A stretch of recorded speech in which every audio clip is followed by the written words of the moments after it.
ప్రభు నామంలో మీ అందరికీ వందనాలు చెల్లించుకుంటున్నాను. వాక్యంలోకి వెళ్ళే ముందు చిన్న ప్రార్థన చేసుకుందాం. స్తుతిలో కాసినడువైన దేవా, నీకు స్తోత్రాలు, నీకు వందనాలు నాయన ప్రభు. సర్వోన్నతుడ, సర్వశక్తిమంతుడ, నీకు స్తోత్రాలు చెల్లించుకుంటున్నాం ప్రభా. మా హృదయములు మార్చము, మనసులు మార్చమని అడుగుచున్నాం ప్రభా. వేషధారుల వలె కాకుండా నీతిమంతులుగా నీ సన్నిధిలో నిలవబెట్టుకో ప్రభా. వాక్యం ద్వారాగా మేము నడిసే భాగ్యం దయచేయమని అడుగుచున్నాం ప్రభా. నిలబడింది నేను కానీ మాట్లాడేది మీరు నాయన ప్రభా. నా నోటి వెంట ఏమి పలికించాలనుకుంటున్నారు పలికించమని అడుగుచున్నాను ప్రభా. ప్రతి ఒక్కరి కుటుంబంలో శాంతిని సమాధానమును దయచేయమని అడుగుచున్నాను ప్రభా. వినుచున్న వారికి చూచుచున్న వారికి ప్రతి ఒక్కరికి మారు మనసు దయచేయమని నా ప్రార్థనను నీ పాదసని చేర్చుకోమని అడుగుచున్నాను తండ్రి. ఆమేన్ ఆమేన్. మొదటి యోహాను 1-10 ఒకసారి చదువుకుందామండి. యోహాను వ్రాసిన మొదటి పత్రిక 1 అధ్యాయము 10 వాక్యమును గూర్చినది ఆది నుండి ఏమి ఉండెనో, ఏమేది వింటిమో, కనులార ఏది చూచితిమో, ఏది నిదానించి కనుగొంటిమో, మా చేతులు దేనిని చున్ననో అది మీకు తెలియజేయుచున్నాము. ఏంటదండి? జీవవాక్యం అనేది ఆది నుండి ఎక్కడ ఉన్నదో, ఏమేమి వింటుమో, కనులార ఏది చూచితుమో, ఏది నిదానించి కనుగొంటుమో, మా చేతులు దేనిని తాకి చూచినాం అది మీకు తెలియజేయుచున్నాను అంటున్నాడు యోహాను గారు. జీవవాక్యమును గురించి మనకి చెప్పుచున్నాడు. జీవవాక్యము అనగా ప్రాణం ఉండగానే మనం ఏం చేయాలి? మన ఇల్లుని మనము చక్కబెట్టుకోవాలని అంటారు కదా. జీవవాక్యమును కలిగి మనము ఉండాలి. జీవవాక్యం ఎక్కడుంటుంది? మనం చిన్నప్పటి నుంచి వింటూనే ఉంటున్నాం కదా వాక్యాలను. మనం విని వాక్యం ద్వారాగా అనుసరిస్తూ ఉంటున్నాం. ఏమి వింటున్నామో, ఏమి చూస్తున్నామో కనులారా అది చూసి కనుగొనాలి మనము. 2వ వచనం అండి. ఆ జీవము ప్రత్యక్షమాయెను.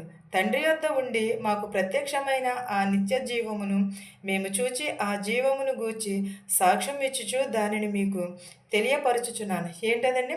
ఆ జీవము మనకి ప్రత్యక్షమైనప్పుడు దానిని గూర్చి చెప్పుచున్నాడు. ఎవరు? యోహాను గారు మనకి ప్రత్యక్ష జీవమును గురించి చెప్పుచున్నాడు, సాక్ష్యం ఇచ్చుచున్నాడు. ఆయన ఎందువల్లనంటే ఆయన చూచినది, ఆయన కనులార విన్నది, చూచినది కూడా మనకు ప్రత్యక్షము పలుచుచున్నాడు. ఆయన నిత్య జీవమును గురించి, జీవజీవమును గురించి సాక్ష్యం ఇచ్చుచున్నాడు, మనకి తెలియజేయుచున్నాడు. 3వ వచనం అండి. మాతో కూడా మీకును సహవాసము కలుగునట్లు మేము చూచిన దానిని విన్న దానిని మీకును తెలియజేయుచున్నాము. మన సహవాసం అయితే తండ్రితో కూడాను ఆయన కుమారుడైన యేసుక్రీస్తుతో కూడాను ఉన్నది. మన సహవాసము ఎలా ఉన్నది? తండ్రితో కూడాను యేసుక్రీస్తుతో కూడాను ఉన్నది. మన తండ్రి అయిన దేవునితో కూడా సహవాసము కలిగి ఉండాలి. మనము సహవాసము లేకుండా మనము ఏమి చేయలేము. దేవునితో సహవాసం అనగా మనము ప్రతిదిన కూడా ఆది యందు వాక్యం ఉండను, వాక్యము దేవుని వద్ద ఉండేనని చెప్పి ఉన్నాడు. వాక్యంను అనుసరిస్తే, దేవుని వాక్యంలో మనం నడుచుకుంటే మనకి సహవాసమును కలిగి ఉంటాం. దేవునితో సహవాసం, వాక్యం చదివితే దేవునితో సహవాసము చేసినట్టే. ఒకవేళ ప్రార్థన చేస్తే ప్రార్థన మనకు ఎలా ఉండాలి, ఎలా ఉండాలనేది మనకి నేర్పిస్తూ ఉంటుంది. మన స్థితిని మారుస్తుంది ప్రార్థన. వాక్యము మన నడవడికను మారుస్తుంది. మనకి ఎప్పుడూ కూడా ఏం చేయాలి? జీవవాక్యమును కలిగి ఉండాలి. తండ్రి అయిన దేవుని కుమారుడైన యేసుక్రీస్తుతో మనము సహవాసమును కలిగి ఉండాలి. 4వ అధ్యాయం అండి. మన సంతోషము పరిపూర్ణమగుటకై మేము సంగతులను వ్రాయుచున్నాం. అంటే దేవునితో మన సహవాసమును కలిగి ఉంటే మనకేమొస్తుంది? పరిపూర్ణమైన సంతోషం వస్తుంది. పరిపూర్ణమైన సహవాసమును కలిగి ఉంటాము. పరిపూర్ణమైన సంగతులను వ్రాయుచున్నాము. 5వ అధ్యాయం అండి. మేము ఆయన వలన విని మీకు ప్రకటించుచు వర్తమానమేమనగా దేవుడు వెలుగై ఉన్నాడు, ఆయన యందు చీకటి ఎంత మాత్రమును లేదు.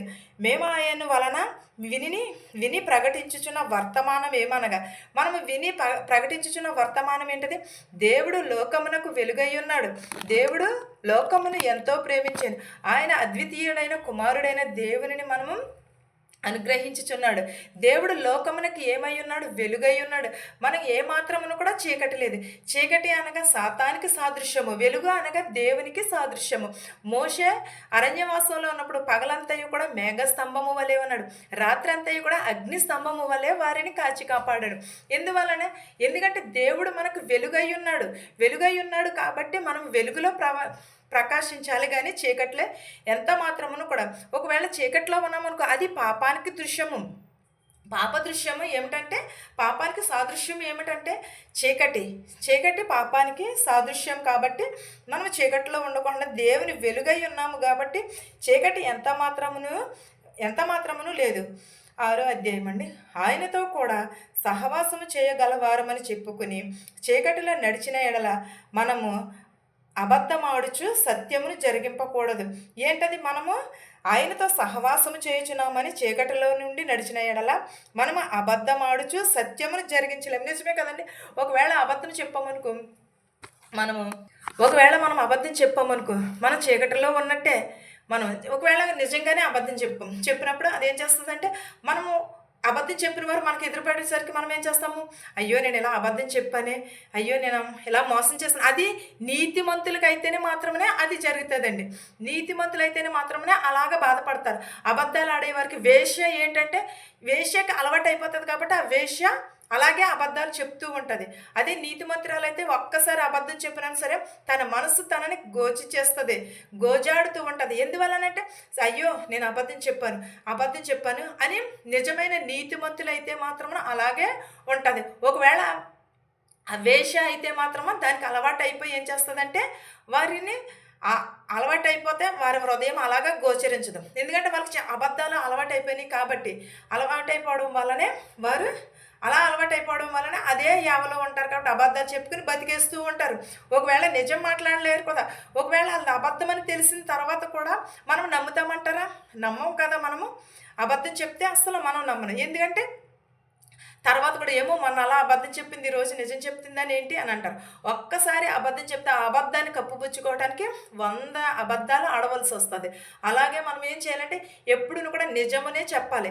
మనము దేవుని బిడలం కాబట్టి దేవుడు మనకి వెలుగై ఉన్నాడు కాబట్టి మనం ఏం చేయాలంటే వెలుగుని మన మీద ప్రకాశింప చేయాలంటే మనం అబద్ధములు ఆడకూడదు, పాప జీవితముని విడిచిపెట్టాలి. మనము ఎవరిని కూడా మోసము చేయకూడదు.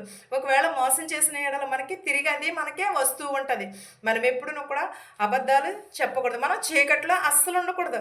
ఎందుకంటే దేవుడు మనకి వెలుగై ఉన్నాడు, వెలుగునిస్తానన్నాడు. వెలుగు ఆయన కొండ మీదకి వెళ్ళి ప్రార్థన చేసినప్పుడు కూడా వెలుగు ప్రకాశవంతముగా వచ్చి ఉన్నది. ప్రకాశంగా తెల్లని వస్త్రములను ధరించుకుని యేసుక్రీస్తు వారు సమాధిలోంచి లేచినప్పుడు కూడా ఏమొచ్చింది? పెద్ద వెలుగు వచ్చింది. వెలుగు అలాగా ఆకాశము నుంచి యెరూషలేములోకి వెళ్ళిన తర్వాత మరియకును, వేరొక మరియకును, తోమాకును వీళ్ళందరికీ కనిపించారు యేసుక్రీస్తు వారు. అలాగే మనకి వెలుగై ఉన్నాడు కాబట్టి దేవుడు మనము వెలుగును మాత్రం చీకట్లో ఉంటే సాతాను లెక్క. సాతాను ఎప్పుడు కూడా చీకట్లోనే ఉంటుంది. మనం ఎప్పుడు మనకి కొన్ని కళలు వస్తూ ఉంటాయి. కొన్ని కళలు వచ్చినప్పుడు ఏం చేస్తామంటే మనం చీకటిగా ఉంటుంది. చీకటిలో నుంచి పెద్ద వెలుగు వస్తూ ఉంటుంది. అంటే దానికి దేవుడు మన చీకటిని త్రోసివేస్తున్నాడు అని అర్థం. దేవుడు వెలుగుగా వచ్చే సాతానిని తమిరివేస్తున్నాడని అర్థము. మనం ఎప్పుడు కూడా ఏం చేయాలంటే సాతాన్ని దేవుడు తరుము కొడతాడు. మనం ఎందుకంటే దేవుని బిడలం కాబట్టి దేవుడు మనకు తోడై ఉన్నాడు. ఆయన ప్రశస్తమైన వస్త్రములను మనము ధరించుకుని ఉండాలి. ఎప్పుడు కూడా వెలుగు సంబంధులమై ఉండాలి. మనం వెలుగు మనకి దేవుడు తోడై ఉన్నాడు కాబట్టి మనము వెలుగు సంబంధులమై ఉండాలి. 7వ అధ్యాయం అండి. అయితే ఆయన వెలుగులోనున్న ప్రకాశము మనము వెలుగులో నడిచిన ఎడల మనము అన్యజనుల సహవాసము గలవారమై ఉందుము. అప్పుడు ఆయన కుమారుడైన యేసుక్రీస్తు రక్తము ప్రతి పాపము నుండి మనలను పవిత్రులుగా చేయను. అయితే వెలుగులోనున్న ప్రకాశము మనలను వెలుగులోని నడిచిన ఎడల మనము అన్యజనుల సహవాసము గలవారమై ఉందుము. ఏంటది? మనం చీకట్లో ఉంటే అన్యజనుల సహవాసం. అన్యజనులు ఎప్పుడు చీకట్లోనే ఉంటారు కదా. వారు అలా కాకుండా వెలుగు సంబంధులము కాబట్టి మనం వెలుగులో ఉంటే ప్రతి పాపము నుండి దేవుడు మనలను విడిపిస్తానని చెప్పుచున్నాడు. యేసు రక్తము ప్రతి పాపముల నుండి మనలను పవిత్రులుగా చేయను. ఎప్పుడైతే వెలుగులో ఉంటామో అప్పుడు దేవుని సంబంధులుగా మన పాపములన్నీ కూడా త్రోసివేస్తానని చెప్పుచున్నాడు. మనము దేవుని బిడలము, మనం అన్యజనులము కాదు, దేవుని బిడ్డలం కాబట్టి మనము మన పాపముల నుండి మనలను పవిత్రులుగా చేస్తానంటున్నాడు. 8వ అధ్యాయం చూద్దామండి. మనము పాపము లేనివారమని చెప్పుకునే ఎడల మనలను మనమే మోసపుచ్చుకుందుము, మరియు మనలో సత్యం ఉండదు. ఏంటదండి? మనం పాపం చేస్తూ కూడా నేను పాపం చేయలేదు, నాలో పాపం లేదనంటే దేవుడు చూస్తలేదంటారా? మనము ఒకవేళ మనుషులు చూడకపోవచ్చేమో, కానీ దేవుడు కంపల్సరీ చూస్తున్నాడు కదా. నిన్ను నన్ను కూడా దేవుడు కంపల్సరీ చూస్తున్నాడు. ఏంటంటే మనం చేసినది ప్రతి ఒక్కటిని కూడా చూస్తున్నాడు దేవుడు. దేవునికి చాటు మరుగైనది ఏది కూడా లేదు. ప్రతిదీ కూడా సాధ్యము దేవునికి. దేవునికి చాటు అయినది ఏది. ఒకవేళ మనుషులు చూడకపోవచ్చేమో, మనుషులను నువ్వు చీకట్లో చేస్తావు కదా, నన్ను ఎవరు చూడట్లేదు కదా అని అనుకుంటున్నావు, కానీ దేవుడు పైనుంచి అన్నీ చూస్తున్నాడు. ఏదో ఒక రోజున లెక్క అప్పగించుకోవాలి. పాపము చేస్తూ కూడా నేను పాపం చేశాను అని అంటే దేవుడు క్షమించడు. అలాంటి వారిని దేవుడు ఎన్నడను కూడా క్షమించాడు. మనమే మోసపుచ్చుకుంటున్నాం. మనం పాపము చేస్తూ కూడా మనమే పాపం చేయట్లేదని మోసపుచ్చుకుంటున్నాం. 9వ అధ్యాయం చూద్దామండి. మన పాపులమని మనము ఒప్పుకునిన ఎడల ఆయన నమ్మదగిన వాడును నీతిమంతుడును గనుక ఆయన మన పాపములను క్షమించి సమస్త దుర్నీతి నుండి మనలను పవిత్రులుగా చేయను. మనం ఏమై ఉన్నాము? మన పాపములను ఒప్పుకునిన ఎడల ఆయన నమ్మదగిన వాడును నీతిమంతుడును గనుక ఆయన మన పాపములను క్షమించి సమస్త దుర్నీతి నుండి మనలను కాపాడతాడు. అంటే మనము పాపము చేశామని ఒప్పుకుంటే మనం ఖచ్చితంగా సరే దేవుడు మనకు దాని నుంచి మనం శిక్ష, మన దుర్నీతి నుంచి తప్పిస్తానని అంటున్నాడు. మనం తప్పు చేస్తే తప్పు అని ఒప్పుకోవాలి. అంతేగాని మనుషులు ఎదురుకుండా తప్పు చేయలేదు, చాటునేమో తప్పు చేసేసి మనుషులు ఎదురుకుండా తప్పు చేయలేదని ఒప్పుకుంటే దేవుడు ఉంటాడా? మన దుర్నీతి నుంచి దేవుడు తప్పిస్తాడా? మనం ఏమి విత్తుతున్నామో అదే కోస్తాము. ఏమి కొలత కొలుస్తామో దేవుడు అదే కొలతతో కొలుస్తానంటున్నాడు. మనం చీకట్లో చేసిన, వెలుగులో చేసిన, ఎలా చేసినా దేవుడు చూస్తున్నాడు. దానిని బట్టే మనకి క్రియలు ఉంటాయి. తన క్రియలను బట్టే నేను ప్రతిఫలం ఇస్తానంటున్నాడు. దేవుని దగ్గర దాచి ఉంచిన ధరమును ఇస్తానని అంటున్నాడు, జీతముని ఇస్తానని అంటున్నాడు. అంతేగాని నేను పాపం చేసేస్తూ కూడా నేను పాపం చేయలేదని అంటే అది ఒప్పుదల కాదు. దేవుడు అన్నీ కూడా చూస్తున్నాడు పైనుంచి. ఒక రోజున దేవుడు నిన్ను నన్ను కూడా లెక్క అడుగుతాడు. మనం నీతిమంతులమా అనీతిమంతులమా అనేది దేవుడు తీర్పు తీరుస్తాడు కంపల్సరీ. ఇక్కడ మనం నీతిమంతులము కనుక మన పాపములను క్షమించే సమస్త దుర్నీతి నుంచి మనలను పవిత్రులుగా చేస్తానని అంటున్నాడు. 10వ అధ్యాయం అండి. మనము పాపము చేయలేదని ఒప్పుకునిన ఎడల ఆయన అబద్ధికునిగా చేయువారు మగుదుము, మరియు ఆయన వాక్యము మనలో నుండదు. ఏంటంటే మనము పాపము చేస్తూ కూడా నేను పాపము చేయలేదని అంటే మనలో నుంచి దుర్నీతి పోదు, మన పాపమును విడిచిపెట్టలేము. మనము అబద్ధికులుగా చేస్తాము. ఎవరిని? దేవుడిని మనము అబద్ధికులుగా చేస్తాం. అందువల్లనే కదా ఆయన సిలువలో బలి అయినాడు. సిలువలో బలి అయ్యి మనల్ని పాపముల కోసం ఆయన మరణ శిక్షను పొంది ఉన్నాడు. ఆయన వాక్యము మనలో కూడా ఉండదు. మనం ఎప్పుడైతే పాపం చేస్తూ మనము పాపం చేయలేదు అని అంటామో అప్పుడు మనలో నుంచి కూడా దేవుడు మనలోంచి కూడా పాపము తీసివేయడు. ఎందుకంటే దేవుడు మనల్ని చూస్తున్నాడు పైనుంచి. ప్రతి ఒక్కటిని కూడా మనం ఏమి వింటున్నాము, ఏమి చూస్తున్నాము, ఏమి చేస్తున్నాము అనేది దేవుడు ప్రతిదీ చూస్తున్నాడు. మన పాపముల నుంచి, మనలను దుర్నీతి నుంచి దేవుడు కాచి కాపాడుతానన్నాడు. అలాంటినప్పుడు మనం దేవునికి ఎంత లోబడి ఉండాలి, మనం దేవునికి ఎంత విధేయత కలిగి ఉండాలి, ఎప్పుడును కూడా మన నిజ జీవితమును కలిగి ఉండాలి, సత్యమునే మనం అనుసరించాలి, నీతిమంతులుగా దేవుని సన్నిధిలో మనం నిలవబడాలి, దేవునికి లోబడే బిడ్డలుగా ఉండాలి. ఈ వాక్యమును మీకును మాకును మనందరికీ తోడయ్యుండును గాక. ఆమేన్. ప్రార్థించుకుందాం. సర్వోన్నతుడా, సర్వశక్తిమంతుడా, నీకు లెక్కలేని స్తోత్రాలు ప్రభువా, నీకు స్తోత్రాలు చెల్లించుకునిచున్నాను ప్రభా. కృపగల దేవా, దయగల మా తండ్రి, నీకే స్తోత్రాలు ప్రభా. మా శత్రువుని మిత్రువుని దీవించినాను ప్రభా. ధనుకులనేమి భేదాలనేమి దీవించమని అడుగుచున్నాను ప్రభా. ప్రతి ఒక్కరి కుటుంబంలో శాంతిని సమాధానముని దయచేయమని అడుగుచున్నాను ప్రభా. ప్రతి ఒక్కరికి శాంతిని సమాధానముని దయచేయమని అడుగుచున్నాను ప్రభా. ఈ చుట్టూ ప్రభా నీ దేవదూతలు కావలా ఉంచి నాయన ప్రభా. నీ సేవలో నన్ను వాడుకుంటున్నందుకు నీకు లెక్కలేని స్తోత్రాలు యేసయ్యా, నీకు వందనాలు నాయన ప్రభువా. నేను వృద్ధాప్యంలో ఉన్నవారిని, నడు వయసులో ఉన్నవారిని, అంగవైకల్యం కలిగిన వారిని, గ్రుడ్డి వారిని, మోగవారిని, చెవిటి వారిని ప్రభ స్వస్థపరచమని అడుగుచున్నాను నాయన ప్రభా. యాక్సిడెంట్ అయ్యి ఉన్నాడు ప్రభా బిడ్డ, నాయన ప్రభ స్వస్థపరచు నాయన ప్రభా. అనేక మంది ప్రభ యాక్సిడెంట్ అయ్యి మంచాల మీద ఉన్నారు ప్రభా. వారి గాయములను తుడిచివేయమని అడుగుచున్నాను నాయన ప్రభా. యవనస్తులు నాయన ప్రభ త్రొట్టిల్లిపోకుండా నీ పాదాల చెంత చేర్చుకోమని అడుగుచున్నాను ప్రభా. సర్వోన్నతుడా, నీకు స్తోత్రములు నాయన ప్రభ. నీకు వందనాలు చెల్లించుకునిచున్నాను నాయన యేసయ్య. యేసయ్య నీకు వందనాలు ప్రభువా. నేను వృద్ధాప్యంలో ఉన్న వారిని కూడా దీవించమని అడుగుచున్నాం ప్రభా. జ్వరములతో బాధపడుచున్నారు ప్రభా, అనేకమైన రోగములతో బాధపడుచున్నారు ప్రభా, వారు స్వస్థపరచమని అడుగుచున్నాను నాయన ప్రభా. ఆపరేషన్ చేయించుకున్నారు ప్రభా, వారిని కూడా స్వస్థపరచున్నాయన ప్రభా. ఇతర దేశంలో ఉన్నారు ప్రభా, పని చేసుకుని చుండగా వారికి శక్తిని బలమును దయచేయమని అడుగుచున్నాను ప్రభా. ఆరోగ్యమును దయచేయమని అడుగుచున్నాను ప్రభా. ఆయుష్ను దయచేయమని అడుగుచున్నాను నాయన ప్రభా. ప్రభా, పని లేక ఎంబెస్సీలో ప్రభా ఎంతో మంది ఉన్నారు ప్రభా. ఎంబెస్సీలో ఇతర దేశాల్లో చాలా చోట్ల పని లేదని అడుగుచున్నారు ప్రభా. వారందరికీ పని దయచేయమని అడుగుచున్నాను నాయన ప్రభా. అనారోగ్యంగా ఉన్నదని అడిగి ఉన్నారు ప్రభా, అనారోగ్యం తీసివేయమని అడుగుచున్నాను ప్రభా. ప్రభ, కాలు చేయలాగా ఉన్నది ప్రభా, వారిని కూడా స్వస్థపరిచి లేవనెత్తమని అడుగుచున్నాను ప్రభా. యవనస్తులు త్రట్టిల్లిపోకుండా నీ పాదాల చెంత చేర్చుకోమని అడుగుచున్నాం ప్రభా. పిల్లలు లేని వరకు పిల్లలు దయచేయమని అడుగుచున్నాం ప్రభా. ఉద్యోగం లేని వరకు ఉద్యోగంలో దయచేయమని అడుగుచున్నాను ప్రభా. నేను సొంత ఇళ్ళ కోసం ఎదురు చూస్తున్నారు ప్రభా, వారికి సొంత ఇల్లు దయచేయమని అడుగుచున్నాం ప్రభా. అనేకమైన బాధలతో ఉన్నారు ప్రభా, వారి బాధలను తీసివేయమని అడుగుచున్నాను నాయన ప్రభా.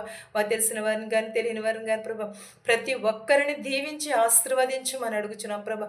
మా శత్రువులు మిత్రువులు దీవించమని అడుగుచున్నాము నాయన ప్రభా. ప్రతి ఒక్కరిని ప్రభా పేరు పేరు చొప్పున దీవించి ఆశీర్వదించమని అడుగుచున్నాను ప్రభా. మా గ్రామాలని మా సంఘాలని స్వస్థపరచమని అడుగుచున్నాను ప్రభా. ప్రతి ఒక్కరి కుటుంబంలో శాంతిని సమాధానమును నీ కనికరమును దయచేయమని, నా ప్రార్థనను నీ పాద సన్నిధి చేర్చుకోమని నజరేయుడైన యేసు నామములో అడిగి వేడుకొనుచున్నాను తండ్రి. Amen, amen. పరలోకమందున్న మా తండ్రి, నీ నామము పరిశుద్ధపరచబడునుగాక, నీ రాజ్యం వచ్చునుగాక, నీ చిత్తము పరలోకమందు భువ్యందు నెరవేరినట్లును మా అనుదినాహారం నేడు మాకు దయచేయము. మా రుణస్థుల నుండి క్షమించిన ప్రకారము మా రుణములను క్షమించుము. దుష్టు నుండి శోధన నుండి తప్పించుము. రాజ్యమును శక్తియు మహిమయు నిరంతరము నీవై ఉన్నావు మా తండ్రి. Amen, amen.